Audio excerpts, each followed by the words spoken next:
Our topic is the Heisenberg uncertainty principle and measurement.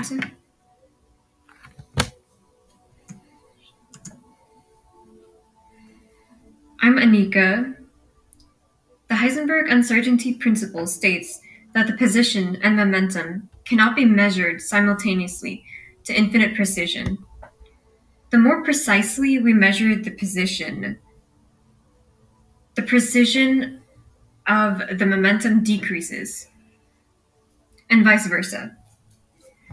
If we know the position with 100% certainty, the momentum is unknown, and vice versa. Here's a formula. Heisenberg's experiment. Heisenberg used a microscope with a high resolution, and he proved that an electron's position and momentum obeyed the principle. Bohr actually said that Heisenberg's experiment was not done correctly.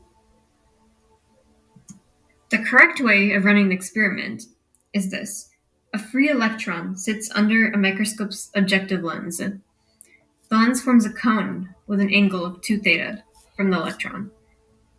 A gamma ray travels from the left and illuminates the electron.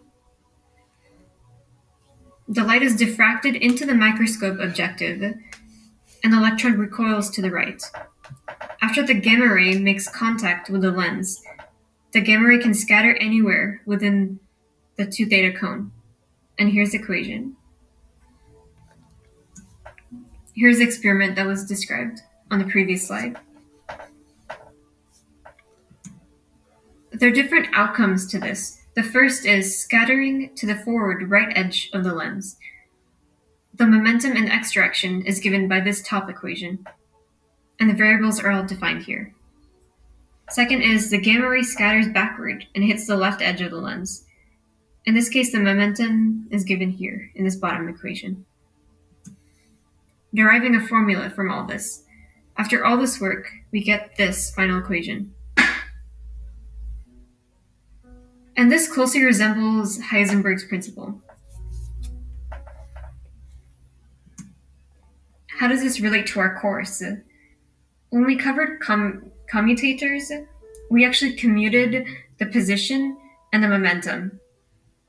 And we were able to prove that it cannot equal 0, which means that the position and momentum cannot be measured simultaneously to infinite precision, and thus proving the Heisenberg uncertainty principle.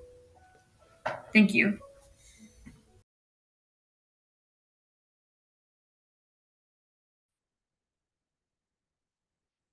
Hi, my name is Ryan Fukushima, and I'll be covering how the Heisenberg uncertainty principle relates to particle in a box, which we covered in our coursework this year.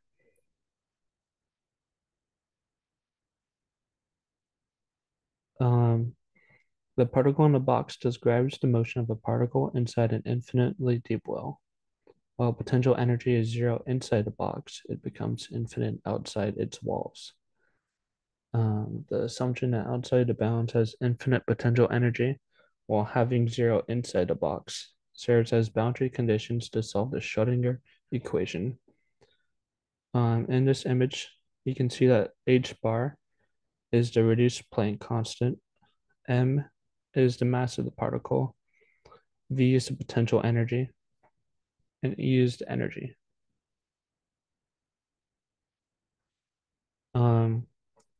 The Schrödinger equation for a particle in a box can also be extended to 2 or 3 dimensions, which include the y and z axis.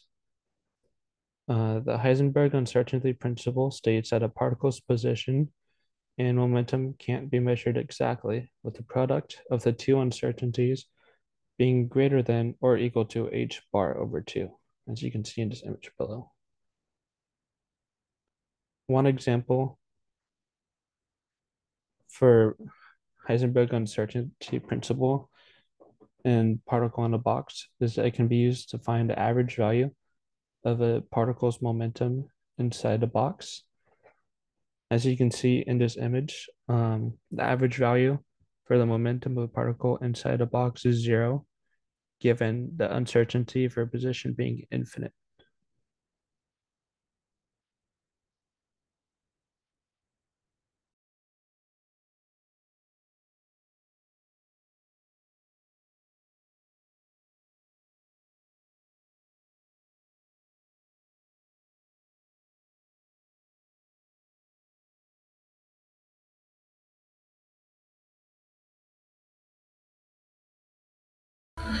Hello, everyone. So we're going to continue. We're going to conclude the last part of the Heisenberg uncertainty principle and particle in a box by talking a little bit about the applications of the Heisenberg uncertainty principle. Well, more specifically, one. So as you can see here, we're going to talk about the LIGO gravitational wave detection back from a black hole merger in September of 2015. So the name of this merger has the very pronounceable name of GW150914. It said that this black hole merger occurred about 1.3 billion light years away from Earth, and it was detected by this handy dandy detector here. So in the next slide, we're going to go over how much, like, how the detector actually accomplished this. So essentially, as you can see here from my bullet points, that a light was shot down from there here and then split into two by a mirror, and this was done at right angles. And so, what's cool here is that one of the beams of light had its phases reversed. So, as we know, like light, it can either constructively like add to one another, or it can undergo destructive interference. So, in order to do this, one of the lights actually had its phase change. So, when they come back and recombine, like they're supposed to like destructively interfere with each other, and ultimately the LIGO will give out no signal. And so, if a gravitational like wave were to pass through the detector, it would change one of the lengths of the arms here, which is about 4 kilometers apart. And so it does this with the accuracy of 1/110,000 the width of a proton. And further upgrades to this are going to be made in the future, and then it'll further increase the accuracy way more. And so